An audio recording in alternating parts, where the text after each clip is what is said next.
میں بہک سکوں یہ مجال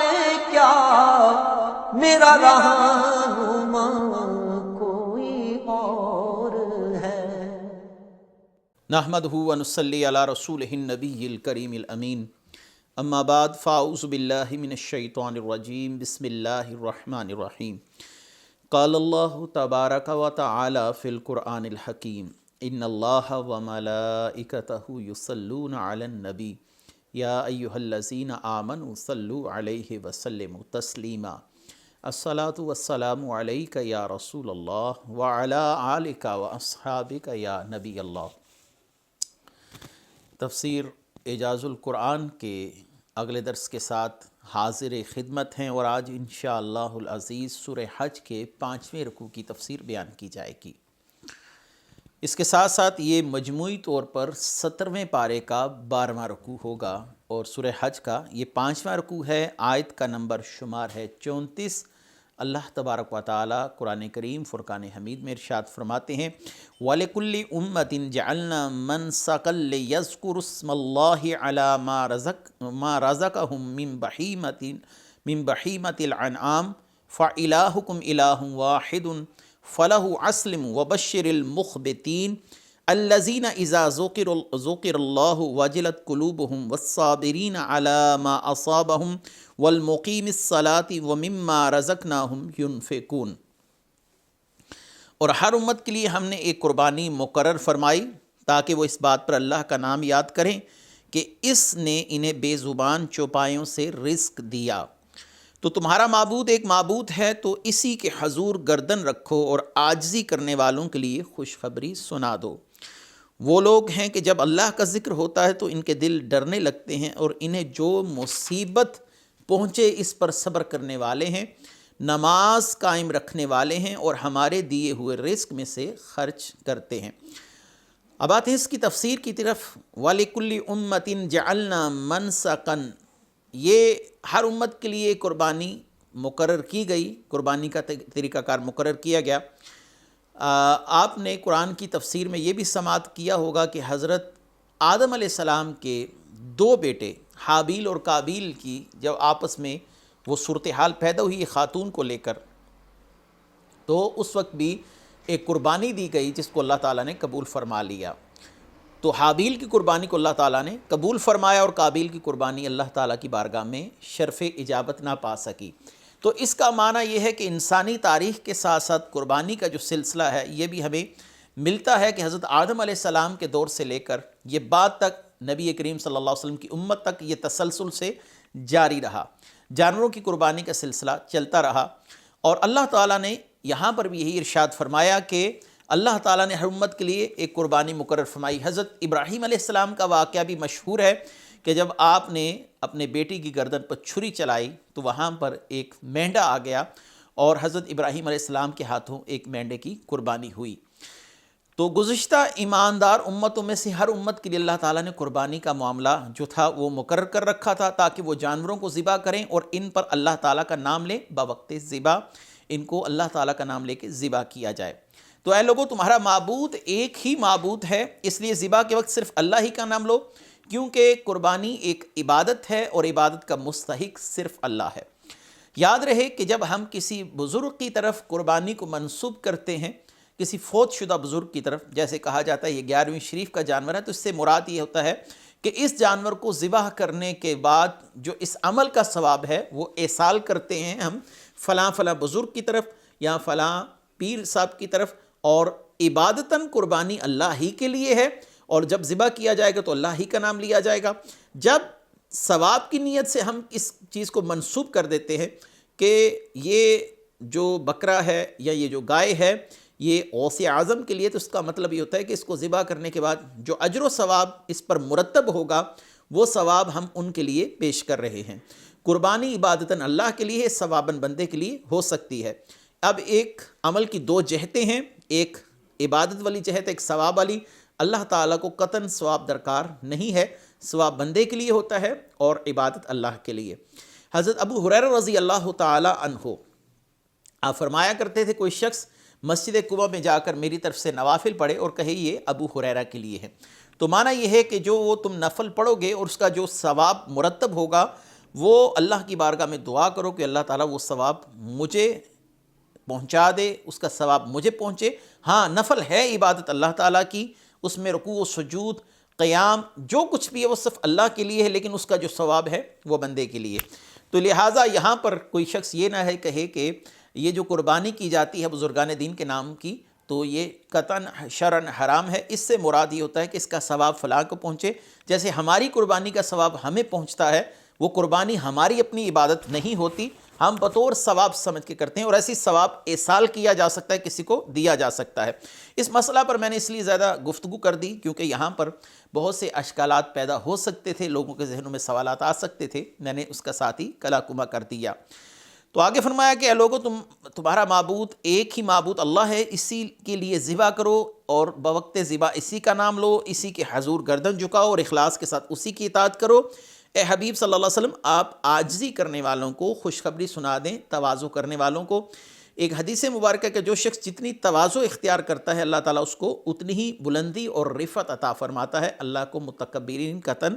پسند نہیں ہیں۔ اور آگے فرمایا الذین اذا ذکر اللہ وجلت قلوبہم، وہ لوگ جب اللہ کا ذکر ہوتا ہے تو ان کے دل ڈرنے لگتے ہیں، یعنی عاجزی کرنے والے وہ لوگ ہیں کہ جب ان کے سامنے اللہ تعالیٰ کا ذکر ہوتا ہے تو اس کی ہیبت اور جلال سے ان کے دل ڈرنے لگتے ہیں، اللہ کے خوف عذاب کا خوف ان کے اعضاء سے ظاہر ہوتا ہے، اور اللہ کی طرف سے انہیں جو مصیبت اور مشقت پہنچے اس پر صبر کرتے ہیں اور نماز کو اس کے اوقات میں قائم رکھتے ہیں، اللہ تعالیٰ کے دیے ہوئے رزق میں سے صدقہ و خیرات کرتے ہیں۔ سید عمر فاروق رضی اللہ تعالیٰ عنہ جب نماز پڑھتے تو آپ پر خوف کی کیفیت یہ ہوتی کہ آپ بہت سی عذاب اور قیامت کی وعیدات والی آیات کو دہرا کر پڑھتے، بار بار پڑھتے رہتے، یہاں تک کہ طویل وقت انہی آیات کو دہراتے دہراتے گزر جاتا۔ امام ابو حنیفہ رحمۃ اللہ علیہ پر خوف اور خشیت کا یہ کیفیت طاری تھی کہ آپ نماز پڑھتے ہوئے اپنی داڑھی پکڑ لیتے اور اللہ تعالیٰ کی بارگاہ میں اتنا گڑ گڑاتے کہ دیکھنے والوں کو آپ پر رحم آنے لگتا۔ تو ہمارے اکابرین کے ایسے بہت سے واقعات مشہور ہیں، یہ کسی ڈھکی چھپی بات کا تذکرہ نہیں کیا جا رہا، یہاں پر بالکل ایسے ہی لوگوں کا بیان کیا جا رہا ہے جن کے دل اللہ کے خوف سے لرز جاتے ہیں۔ نبی کریم صلی اللہ علیہ وسلم کے سینہ اقدس سے اللہ تعالیٰ کے خوف کے سبب ایسے آواز آتی تھی جیسے ہنڈیا پک رہی ہو، تو آقا کریم صلی اللہ علیہ وسلم پر اللہ تعالیٰ کے خوف کی کیفیت ایسی طاری ہوتی تھی۔ اگلی آیت ہے وَالْبُدْنَ جَعَلْنَاهَا لَكُم مِّن شَعَائِرِ اللَّهِ لَكُمْ فِيهَا خَيْرٌ فَاذْكُرُوا اسْمَ اللَّهِ عَلَيْهَا سَوَّافَ فَإِذَا وَجَبَتْ جُنُوبُهَا فَكُلُوا مِنْهَا وَأَطْعِمُوا الْقَانِعَ وَالْمُعْتَرَ كَذَلِكَ سَخَّرْنَاهَا لَكُمْ لَعَلَّكُمْ تَشْكُرُونَ، اور قربانی کے بڑے جسامت والے جانوروں کو ہم نے تمہارے لیے اللہ کی نشانیوں میں سے بنایا، تمہارے لیے ان میں بھلائی ہے تو ان پر اللہ کا نام لو، اس حال میں کہ ان کا ایک پاؤں بندھا ہوا ہو اور 3 پاؤں پر کھڑے ہوں، پھر جب ان کے پہلو گر جائیں تو ان کے گوشت سے خود کھاؤ اور قناعت کرنے والے اور بھیک مانگنے والے کو بھی کھلاؤ۔ اس طرح ہم نے ان جانوروں کو تمہارے قابو میں دے دیا تاکہ تم شکر ادا کرو۔ والبدنا، احناف کے ہاں بدنا سے مراد کیا ہے؟ بدنا قربانی کے جانور کا یہاں پر اطلاق اونٹ اور گائے پر دونوں پر کیا جاتا ہے، جبکہ امام شافعی رحمۃ اللہ علیہ بدنا کا اطلاق صرف اور صرف اونٹ پر کرتے ہیں۔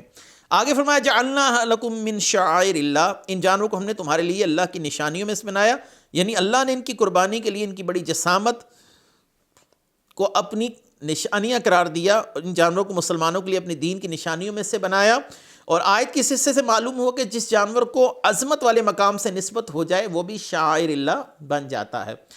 جس کی نسبت کسی خاص چیز سے جڑ جائے وہ چیز خاص ہوگی۔ جیسے والعصر میں نسبت رسول اللہ کے زمانے سے جڑی تو زمانے مصطفیٰ صلی اللہ علیہ وسلم خاص ہو گیا، اللہ نے اس زمانے کی قسم کھائی۔ لا اقسم بہذا البلد، اللہ تعالیٰ نے شہر مکہ کی قسم کھائی، کیوں؟ وانت حل بہذا البلد، کیونکہ اس کی نسبت آپ صلی اللہ علیہ وسلم سے ہو گئی۔ وَكَذَلِكَ جَعَلْنَاكُمْ أُمَّةً وَسَطًا، اللہ نے اس امت کو بہترین امت فرمایا، حالانکہ ہر طرح کی اخلاقی گراوٹ، عقیدے کی خرابی، ہر چیز اس امت میں پائی جاتی ہے، لیکن اس امت کو نسبت مصطفیٰ کی وجہ سے خاص مقام دیا گیا۔ تو ایسے ہی جو چیزیں خاص چیزوں سے منسلک ہو جائیں، خاص مقامات سے ان کا تعلق ہو جائے، خاص گھڑیوں سے ان کا تعلق ہو جائے، خاص زمانے سے تعلق ہو جائے، تو وہ چیزیں بھی غیر معمولی حیثیت حاصل کر لیتی ہیں۔ تو اللہ نے فرمایا کہ جعلناها لکم من شعائر اللہ، ان جانوروں کو اللہ تعالیٰ کی نشانیاں بنایا گیا کیونکہ ان جانوروں کی نسبت خاص ہو گئی، وہ شاعر اللہ بن گئے، لکم فیہا خیر،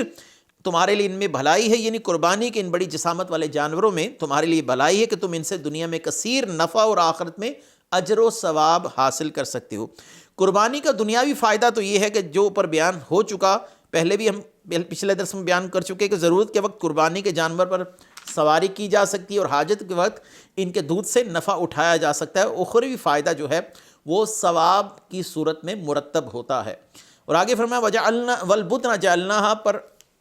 اس کے حوالے سے، اس کی تفسیر کے حوالے سے کہ یہاں پر بزرگان دین کا عمل کیا رہا، وہ یہی کوشش کرتے تھے کہ اونٹ اور گائے کی قربانی کو ترجیح دی جائے کیونکہ اللہ تعالیٰ نے لکم فیہا خیر فرمایا۔ سفیان بن عیینہ فرماتے ہیں کہ صفوان بن سلیم نے حج کیا، ان کے پاس 7 دینار تھے جس سے انہوں نے اونٹ خرید لیا، یعنی سارے کے سارے پیسے اپنے ذات سفر کے جو تھے وہ اونٹ کو خریدنے میں لگا دیے۔ ان سے کہا گیا کہ آپ کے پاس تو صرف 7 دینار ہی تھے جس کا آپ نے اونٹ خرید لیا، تو انہوں نے فرمایا اللہ کا ارشاد کیا آپ نے نہیں سنا، لکم فیہا خیر، تمہارے لیے میں بھلائی ہے، لہٰذا میں نے بھلائی حاصل کرنے کے لیے یہ عمل کیا۔ لہٰذا جس مسلمان پر حج کی قربانی لازم ہو یا وہ حج کے موقع پر نفلی قربانی کرنا چاہتا ہو اور اونٹ یا گائے کی قربانی کرنا اس کے لیے ممکن ہو، تو اس کے لیے اونٹ یا گائے کی قربانی کرنا یہ افضل عمل ہے تاکہ اسے فضیلت حاصل ہو جائے۔ اور آگے فرمایا فَاذْكُرُوا اسْمَ اللَّهِ عَلَيْهَا، تو ان پر اللہ کا نام لو، یعنی اونٹ کو نہر کرنے کا طریقہ بیان کیا گیا۔ جب اونٹ کو نہر کرنے لگو تو ایک پاؤں باندھ دو، اونٹ 3 ٹانگوں پر کھڑا رہے۔ اونٹ کی ایک ٹانگ باندھ دی جاتی ہے اور اس کو نہر کیا جاتا ہے، اس کی گردن پر چھری پھیری جاتی ہے، اور اس کے بعد جب وہ زمین پر گر جائے، اس کی حرکت ساکن ہو جائے، تو پھر اس کے گوشت سے مستفیض ہو، اس کے گوشت سے استفادہ کر سکتے ہو۔ یہاں پر ایک بڑی غلط فہمی کا میں ازالہ کر گزرنا چاہوں گا، وہ کیا ہے؟ عوام میں مشہور ہے کہ اونٹ کو 3 جگہ سے ذبح کیا جاتا ہے، یہ بات صراحتاً غلط ہے، اور یوں کرنا مکروہ ہے کیونکہ بلا فائدہ جانور کو ایذا دینے کے مترادف ہے۔ اونٹ کو ایک ہی جگہ سے ذبح کیا جاتا ہے، 3 جگہ والی جو بات عوام میں مشہور ہے وہ غلط ہے۔ اونٹ کو نہر کرنا اور گائے بکری وغیرہ کو ذبح کرنا سنت ہے۔ نہر کرنا ہوتا ہے کہ اونٹ کو ایک خاص طریقے کے ساتھ چھری ماری جاتی ہے جس سے وہ اونٹ جو ہے اس کی شاہرگ جو ہے اس سے خون بہنا شروع ہوتا ہے اور آخرکار وہ زمین پر گر جاتا ہے۔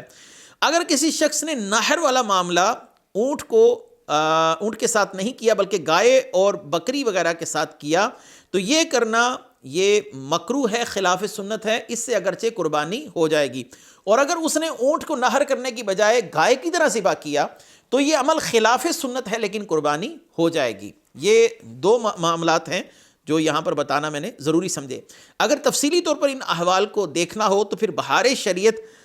کا جو 15واں حصہ ہے مولانا امجد علی اعظمی رحمۃ اللہ علیہ نے اس میں بڑے تفصیل کے ساتھ فقہی احکامات کو بیان کیا ہے۔ اور آگے فرمایا فَكُلُوا مِنْهَا وَأَطْعِمُوا الْقَانِعَ وَالْمُعْتَرَّ، تو ان میں سے خود کھاؤ اور قناعت کرنے والے بھیک مانگنے والوں کو کھلاؤ۔ اس آیت میں قربانی کے گوشت سے متعلق فرمایا گیا اس میں سے خود کھاؤ اور قناعت کرنے والے اور بھیک مانگنے والوں کو بھی کھلاؤ۔ قناعت کرنے والے سے مراد وہ شخص ہے جو کسی سے سوال نہ کرے، جسے آج ہم اپنے معاشرے میں سفید پوش شخص کہتے ہیں۔ سفید پوش شخص اس کو دیا جائے اور بن مانگے جو اسے مل جائے اور وہ اپنے پاس موجود مال پر راضی ہو۔ کذالک سخرناها لکم، اس طرح ہم نے جانوروں کو تمہارے قابو میں دیا، یعنی اونٹ اتنی بڑی جسامت کے ساتھ، گائے اتنی بڑی جسامت کے ساتھ، انتہائی طاقتور ہونے کے باوجود ذبح کرنے اور سواری کرنے کے لیے تمہارے قابو میں اللہ تعالیٰ نے دے دی۔ اس پر تمہیں چاہیے کہ اللہ کا شکر ادا کرو۔ آگے فرمایا لن ینال اللہ لحومها ولا دماؤها ولکن ینالہ التقوی منکم کذالک سخرها لکم لتکبروا اللہ علی ما ہداکم وبشر المحسنین، اور اللہ کے ہاں ہرگز نہ ان کے گوشت پہنچتے ہیں اور نہ ان کے خون، البتہ تمہاری طرف سے پرہیزگاری اس کی بارگاہ تک پہنچتی ہے۔ اسی طرح اس نے یہ جانور تمہارے قابو میں دے دیے تاکہ تم اس بات پر اللہ کی بڑائی بیان کرو کہ اس نے تمہیں ہدایت دی اور نیکی کرنے والے کو خوشخبری دو۔ یہاں پر ایک خاص رسم جو ہے اس کو قلع کما کیا جا رہا ہے، اس کو ختم کیا جا رہا ہے۔ وہ کیا ہے کہ اسلام کی آمد سے پہلے بیت اللہ میں دور جاہلیت کے اوقات سے جب لوگ قربانی کرتے تھے تو جانوروں کے خون سے دیواروں کو لتھیڑ دیا کرتے تھے، اس خون کا چھڑکاؤ کیا کرتے تھے اور اسے اللہ کی بارگاہ میں تقرب کا ذریعہ سمجھا کرتے تھے۔ تو یہاں پر اس نظریے کی تردید کی گئی ہے کہ اللہ کی بارگاہ میں نہ تمہارا گوشت پہنچتا ہے، نہ تمہارا خون پہنچتا ہے جانوروں کا، اللہ کی بارگاہ میں تمہارا تقوی یعنی تمہاری نیت کا اخلاص پہنچتا ہے۔ تو معلوم ہوا کہ سب سے پہلے کسی عمل کی مقبولیت کا دار و مدار انسان کی نیت پر ہے۔ آپ دیکھیے جب ہم ایصال ثواب کرتے ہیں اور لوگوں کو کھانا کھلاتے ہیں، مثلا کوئی فوت ہو گیا تو اس کی طرف سے ہم طعام کا بندوبست کرتے ہیں، کھانا وغیرہ کھلایا جاتا ہے، چاول وغیرہ ہے، روٹی کا سلسلہ ہے، ہر علاقے میں اپنے رسوم و رواج ہیں، تو ان کے تحت لوگوں کو کھانا کھلایا جاتا ہے۔ تو وہ کھانا میت کو نہیں پہنچتا، ہمارا جو اخلاص ہے اس طعام کو کھلانے کے اندر وہ میت کے لیے ہم ایصال کرتے ہیں کہ اللہ تعالیٰ اس عمل کا اجر اس کو پہنچا دے۔ دیکھیں یہاں پر اللہ تعالیٰ نے واضح طور پر فرمایا تمہارا خون اور گوشت اللہ کو نہیں پہنچتا، تمہاری نیتیں پہنچتی ہیں۔ تو اگر کسی انسان نے نیت کی کہ میں یہ جو لوگوں کو کھانا کھلا رہا ہوں اس عمل صالح کا اجر اس میت کے لیے ہے، اس کو میں فلاں میت کے لیے ایصال کرتا ہوں۔ یہاں قرآن کی قرات کی جاتی ہے، مساجد میں ایصال ثواب کی محافل کا انعقاد کیا جاتا ہے، ان میں نعت خوانی بھی کی جاتی ہے، ایصال ثواب کے لیے درس و بیان بھی ہوتا ہے، نصیحت کی جاتی ہے، طعام کا بندوبست ہوتا ہے۔ تو یہ تمام امور جو ہیں یہ اعمال صالحہ، ان میں ہماری نیت یہ ہوتی ہے کہ یہ ہم میت کے درجات کی بلندی کے لیے کر رہے ہیں، تو لہٰذا ہماری نیت پر ہی اللہ تعالیٰ اس کی جزا مرتب فرمائے گا، اس کی جزا عطا فرمائے گا۔ جیسا کہ یہاں پر فرمایا گیا کہ تمہاری نیتیں اللہ کی بارگاہ میں پہنچتی، تمہارا تقویٰ پہنچتا ہے، لیکن گوشت اور خون اللہ کی بارگاہ میں نہیں پہنچتا۔ تو عمل سے پہلے نیت کی اصلاح جو ضروری ہے۔ اچھا اگر آپ ایک عمل کے لیے متعدد نیک نیتیں کر لیں، یعنی آپ کو جانور ذبح کر رہی ہیں تو آپ یہ نیت کر لیں کہ میں اس لیے کر رہا ہوں کہ میرا رب مجھ سے راضی ہو جائے، میں اس لیے کر رہا ہوں کہ اس کا ثواب فلاں فلاں کو پہنچاؤں، میں اس لیے کر رہا ہوں کہ غریبوں میں اس کا کھانا تقسیم کیا جائے گا اور ان کی دل جوئی ہوگی، میں اس لیے کر رہا ہوں کہ اپنے پڑوسیوں کو بھی دوں گا اگرچہ وہ صاحب اختیار ہو، لیکن پڑوسی ہونے کا حق ہے۔ آپ جتنی نیتیں کرتے جائیں گے آپ کا اجر و ثواب بڑھتا جائے گا، اس میں کمی نہیں ہوگی، حتیٰ کہ ایک نیک عمل میں اگر آپ نے 100 نیتیں کر لی ہیں تو اللہ تعالیٰ ان 100 کی 100 نیتوں کا ثواب آپ کو عطا فرمائے گا۔ امت محمدیہ کی یہ خاصیت ہے کہ جب نیکی کے کام کرنے کی نیت کر لے تو اللہ تعالیٰ اس نیت پر بھی امت کو اجر عطا فرماتا ہے۔ آخری آیت ہے اس رکوع کی، ان اللہ یدافع عن الذین آمنوا ان اللہ لا یحب کل خوان کفور، بے شک اللہ مسلمانوں سے بلائیں دور کرتا ہے، بے شک اللہ ہر بڑے بددیانت ناشکرے کو پسند نہیں فرماتا۔ ان اللہ یدافع عن الذین آمنوا، بے شک اللہ مسلمانوں سے بلائیں دور کرتا ہے۔ اس آیت کا اگرچہ شان نزول ایک خاص موقع محل کے ساتھ جڑا ہوا ہے، لیکن اس کا حکم عام ہے، جیسا کہ تفسیر جلالین کی شرح ساوی میں امام ساوی رحمۃ اللہ علیہ نے فرمایا۔ مشرکوں نے حدیبیہ کے ساتھ رسول اللہ صلی اللہ علیہ وسلم کو ان کے صحابہ کے ساتھ واپس بھیجا، اور اسی اثناء میں بہت سے صحابہ کرام جو مکے میں تھے وہ قید و بند کی صعوبتیں اور تکالیف اٹھا رہے تھے۔ مشرکین اور کفار انہیں ہر طرح سے زد و کوب کر رہے تھے، اور وہ مسلمان ایسے تھے کہ ان کی پریشانیوں میں اضافہ تھا کہ وہ ہوتا ہی جا رہا تھا، ان کی تکلیفیں اذیتیں بڑھتی جا رہی تھیں۔ یہاں پر اس آیت میں اللہ تعالیٰ نے حج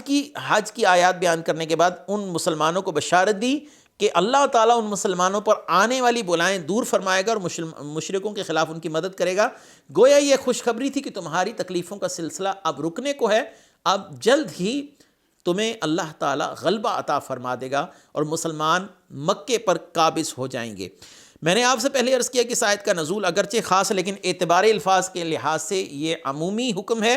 مسلمان اگرچہ بلاؤں اور مصیبتوں وغیرہ سے آزمائے جائیں، بالآخر نصرت بڑی کامیابی مسلمانوں کے لیے ہے، اور یہ مصیبتیں ان کے گناہوں کا کفارہ اور درجات کی بلندی کا سبب بنتا ہے۔ خیال ہے کہ نیک اعمال کی برکت سے یا محبوب بندوں کو طفیل اور بارہا محض اپنے کرم سے اللہ تعالیٰ دنیا میں بھی مسلمانوں کی بلائیں ٹالتا ہے اور آخرت میں بھی ٹالے گا، جیسا کہ بہت سی صحیح احادیث سے ثابت ہے۔ بہت سے نیک عمل بھی مصیبتوں کو ٹال دیتے ہیں، جیسا کہ صدقہ دینا، یہ 70 بلاؤں کو ٹالنے والا ہے۔ اگر آپ اللہ کی راہ میں صدقہ دیتے ہیں تو 70 بلاؤں کو ٹال دیتا ہے۔ آپ کو نیکی کرتے ہیں تو اللہ تعالیٰ اس کے بدلے کوئی مصیبت جو آنے والی ہو اس کو آپ سے ٹال دیتا ہے۔ نیکوں کے طفیل مصیبتیں ٹلتی ہیں، بہت سی متعدد احادیث میں مختلف دروس میں بیان کر چکا۔ خود رسول اللہ صلی اللہ علیہ وسلم کے لیے فرمایا گیا ما کان اللہ لیعذبہم وانت فیہم، اے محبوب اللہ انہیں عذاب نہیں دے گا جب تک آپ ان میں موجود ہیں، آپ کے صدقے وہ ٹلا ہوا ہے۔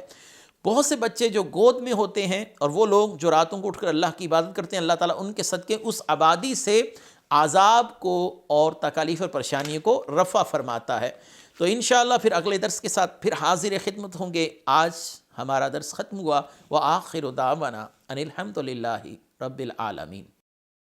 میں بہک سکوں یہ مجال کیا میرا رہا